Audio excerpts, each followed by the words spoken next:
చాలా ఆనందంగా ఉందండి ఇవాళ ఇలా మీ అందరి ముందు ఇలా నా కోసం ఒక ఫంక్షన్ చేయటం అనేది, అది ముఖ్యమంత్రి గారి చేతుల మీదుగా సన్మాన సభ అనేది చాలా ఆనందంగా ఉందండి. ఇది ఎంత ఆనందంగా ఉందో చెప్పుకోలేను.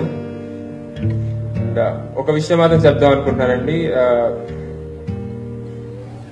నేను ఇంత పెద్ద ప్లేయర్ అయినా నేను గోపిచంద్ గారి అకాడమీలో ప్రాక్టీస్ చేస్తాను. అండ్ ఆ అకాడమీ ఇవాళ అక్కడ ఉండడానికి కారణం మన చంద్రబాబు గారు. ఆ రోజు ఆయన స్పోర్ట్స్ ఆయన ఎంత ఇష్టం మన అందరికి తెలుసు. ఆ రోజు ఆయన గోపి అన్న టోర్నమెంట్ గెలిచిన వెంటనే ఈయనని కలిస్తే చంద్రబాబు గారు ఆ స్థలం ఇవ్వటం, అది వేరే ఏ ముఖ్యమంత్రి గారైనా సరే మనకు తెలియదు ఇస్తారో లేదో, బట్ చంద్రబాబు గారు మాత్రం వెంటనే ఆ స్థలం గోపి అన్నకి ఇచ్చి అక్కడ అకాడమీ కట్టడానికి సహకరించి ఇవాళ ఆ అకాడమీ అంత పెద్దదే, ఇంతమంది ప్లేయర్స్ ఆ అకాడమీ నుంచి వస్తున్నారంటే దానికి ఎంత గోపి అన్న కృషి ఎంత ఉందో ఈయన శ్రమ కూడా అంతే ఉందండి. సో ఆ విషయంలో నేను ఈయనకు చాలా థ్యాంక్స్ చెప్పుకుంటున్నాను.